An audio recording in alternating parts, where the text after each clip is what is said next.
joining us right now. Hashtag Youth Cafe. Hashtag Youth Cafe is how you can actually get to find us on Twitter, and the conversation is ongoing right now only on KTN News. In studio, we're talking about music production and the music scene in Kenya, and of course, there are two gentlemen. I wanted to say goodbye to Musyoka, but where zile maswali zime come through, of course, you'd like to answer them. And of course, Magic Mike has just joined us. Karibu sana, Magic. Asante, man. Uko fiti? Niko poa labda. Nasikia jam, sijui nini, Lamborghini yako. Yes, yeah. You know, these Lambos in Kenya, they are very unreliable. Karibu sana. Asante, man. So we're talking about the music scene in Kenya, and for those people who have just joined us, this is Musyoka. Yeah, yule Musyoka mmoja, yes. The legend. Yeah, the legendary. And of course, Magic, earlier on I was talking to Musyoka, na kuna questions nilikuwa nimemuuliza. Like, what's the retrospective view of the Kenyan music scene? Because mnajiona wapi in the next 5 years? Musyoka kasema tuko tu. It's about packaging yourself and about rebranding, and how you see yourself in the next 5 years is how you're going to be. And I'd like to know what's your feel on the same. I think we are figuring it out. It's really hard to say because things are changing. Music is changing. The audience and how they consume music is changing. How we market music is changing. So you know, I think right now we're just undergoing a shift. And we just need to crack it. But you know, the music is always going to be there. People are always going to need music for whatever occasion. If you think about music, it's there when guys are happy, when guys are sad, when guys are in love, when guys are breaking up. So you know, music is always going to be there because people are always going to need it. It's a universal language. Yeah, for different situations. I think the only thing that's changing is now on our end as creators and as marketers, and just figuring out what's the best way to get this music to the people. This question have been asked by Tony Basweti. Na lazima iandike because nilikuwa nakongojea. And it's very simple. He asked, are you a Christian first or a producer first? So anataka kujua kama wewe ni gospel producer ama you're just a producer who so happens to be a Christian. No, I'm a Christian first. Yeah, I don't start out on that affirmation. I'm a Christian first. I'm a Christian who does many things. I'm a Christian who produces, who serves in church, who sings. Yeah. Nice. You're a jack of all trades. Nimekuwa nikiambia Musyoka hapa hivi aimbe amesema kwa bafu. Me and Musyoka actually kind of similar because Musyoka is a musician as well. Yeah. Used to be in a group. He used to be in a group. Actually, how do you not know this about Musyoka? Musyoka. We want to know you a little bit more. But the question that comes from Mike Ndeda is very simple. Anauliza, there are those times of homeboys, ikakuja ikakuwa Ogopa, ikakuja ikakuwa Caliph, ikakuja ikakuwa, you know, we had so many different entities, but why is it that they fade away? Is it that they are built on individuals, in that when the individual stops doing music, your style inaisha na umsi? Okay, the answer to that is that our production industry is like what we call a cottage industry. It's not, it's a cottage industry. That's how you can explain it. We are small-scale farmers supplying the bigger picture. So we are all doing the same one. So if you get tired of doing your craft, you hang your boots and you let the other small-scale farmers continue. I mean, it's changing environment, and we really don't create our labels with very long-term prospects. Yeah, but also it's not an issue of failure. It's just how segmented the music industry has become. A long time, there was a time when the music industry had over 20 labels. Right now, all those labels have been consolidated into 4 labels. So it's either you're with Warner, Sony, Universal, or which other one? Kuna Interscope? No, Interscope is under Universal. Oh, yeah. Okay. Yeah, so they were all like bundled into this major label. So it's just how the music segmented. It's just that now we just happen to be in a very small industry of the larger sphere, of the global sphere. So when your time is up, I mean, you evaluate your options. You're like, is the business worth pursuing? Is the talent worth investing in? If not, fine. Let me branch out to something else, and you know, adios. I've done my part. Tuonane baadaye. Yeah. And I think you also have to think of it like this. When we talk about labels like Universal, it's not the same way we talk about if, you know, someone is referring to a Kenyan label. Most of the time when someone is referring to a label, they mean a studio and a producer. Yeah. And that's not a label. So you'll find someone like, let's say, Jay-Z, right? Like he has his own setup and system for producing music. So his agreement... And it's not a label. Yes. Yeah. His agreement with the label could be distribution, you get. So, and also going back to your question, you have to look at it as, I think the main factor is personal evolution. You have to consider that even us as producers, I might not want to produce either the same kind of music or produce music alone for the rest of my life. So I could get, and if all the guys you've mentioned have evolved into something else. Ogopa went into videos and they've been killing it. Khalif went into more of a digital label, kind of, like that's Ngoma. So it's personal evolution as well. And that's just the way Mosioka is saying.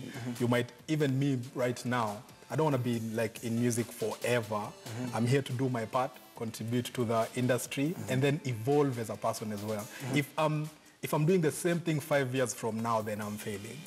Like to people, I could be like, oh, Magic Mike is consistent. Thing, you get like, yo, Magic Mike has been producing music for 10 years. But, you know, and that could seem good to people, but to myself, like I'd be failing because that would mean I'm not evolving. And I'd like to just know one thing. As producers, sometimes I hear the beats are so nice, but the lyrics, South B. Artist, Kakamega County. Now, sometimes you hear the lyrics are so nice. The producer, Makueni. Same case, you know? Makueni is actually a very nice person. You're biased. Shout out Kibuda. Shout out Kibuda. Like, I've done some work with them, though. You know, right now, it's, if you don't have a cow friend... Yeah. But listen, I like Makueni because I was involved in setting up their studio. Okay. And they have a really dope studio. Yeah, but I'm just saying... Shout out Makueni. Yeah. You're doing PR, right? Sichome kazi. Sichome kazi. Ati aliongea mbaya. Zato mupatri kazi. But then, I'd like to know, you guys, are you honest with your artists? In that, nikiingia hapo hivyo nianze kuimba Sadamana Gamara, and the beat is weka weka, just tell me, kijana, pack your things and go. Because we have bad songs. Like, I know it's not right to say bad songs because I'm not a creator, but I'm just like, there are songs which are somewhat not our favorite. So, just on the same conversation. Okay. There's what we call the universal agreed principle and quality standard. I mean, it's there. It passes. But then beyond that, there's what we call personal taste and choice. So if the song passes what we term as the universal acceptance for what are some of the things you consider? Like even... I mean, a good melody, there are so many people out there who are listening and they don't know how to create music. They're not even involved in music. Just mention some of the things that you consider. I mean, a good melody, a good arrangement, and a good mix. Those are, you know, universally accepted standards. You know, it's not rocket science. So now above that is where now music becomes an issue of taste and choice. We have jazz, we have reggae, we have rock. And every song has its own way of writing. And every content creator has his own way of communicating to his audience. So if you're targeting an audience that you don't understand with the music that they don't appreciate, they'll not like it. So music is very subjective. Like there was, not in a bad way, but Musupa S. I mean, personally, I wouldn't have touched it. But somebody else saw the diamond in the rough. So it's all about choice, and it's a very subjective thing. Okay. Do you think that, I think you have feedback on the same. Yeah. In today's world, pop is relative. Yeah. You know, what's popular with a certain group of people, it is not necessarily popular with another. Yeah. You know? So I think we have to look at our diversity has, like, it's more visible now because of how small the world has become. And you see, like, if the African sound is being accepted more. Whereas, you know, Kitambo, it was hard to push it outside of Africa. I think it was only Europe that was messing with us a little bit, you get. But now pop has become... mainstream. Yeah, it's like anything can be pop now. it just depends on whether people accept it at that time or not. And also So, the issue of also capitalizing on the moment. Yes. Like when Super S was happening, I mean, if you saw a business opportunity there, you run with it. Yeah. I mean, she's already grabbed the people's attention, and at the end of the day, that's what we are looking for. We want people to appreciate and listen. So if you, there are two ways you can look at it. From a creative point of view, yes, she may not have been the best, but from a popping point of view, she was like you. I've actually witnessed her perform. Yeah. So I was at a gig, I won't say which one. So there was this chick who came first, yeah, unknown, killer vocals, performed really well. Guys appreciated it. But immediately when Super S came on the stage, it was shut down. Like, have you ever seen a crowd go that one? You get, like, it was so mad, and the vibe there, you know, the atmosphere changed because she was popping at that time. But there's probably someone in the same exact moment somewhere who wasn't feeling Super S. That's why I'm saying, you know, pop is relative. We don't have a Kenyan sound. Why do you think? Oh, we have a Kenyan sound, but then sound. I don't know why you guys say we don't have. Why is it that Niger beats us here?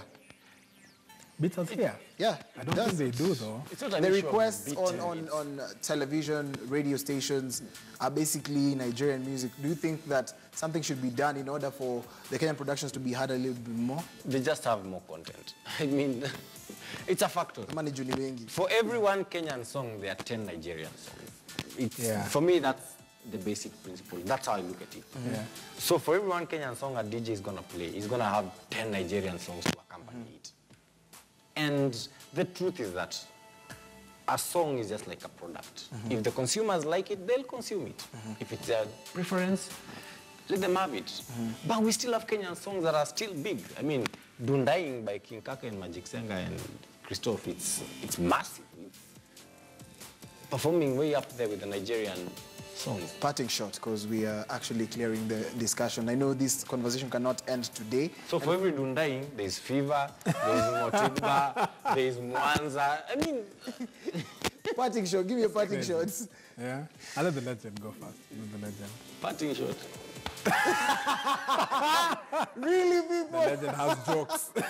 The legend has jokes. Yeah, the legend has jokes. Yeah, I'll make a t-shirt. No, I'm kidding, but then people want to hear very fast. Just tell them, what do you... Okay, I don't know what to tell you. Parting shot. I mean, just believe in your craft, be good at it, work at it. 10,000-hour rule still applies, and be consistent, be persistent, be patient. Careers eventually take off. Yeah, you know, I think Kenya has always been a pioneer, and will always be the pioneer. We'll always be the hub of East Africa in everything, even music. And, you know, so guys, they should just continue believing in us, even if the requests are many for, you know, foreign songs. It doesn't mean that our industry has, you know, slowed down in any way. So, you know, we'll continue being the pioneer. We'll continue being the pioneer. Always have been. Yeah, true, because we have... I believe. Thank you very much, Magic Mike and Musyoka, for gracing us with your presence. Thanks for having us, man. Limit Legends. And of course, that's how we finish Youth Cafe tonight. And of course, the conversation continues on hashtag Youth Cafe on Twitter. And of course, I've been your host, Brian Aseli, dressed by Joel Maluki. Even though tunaendelea ama namna gani, my friends, right about now.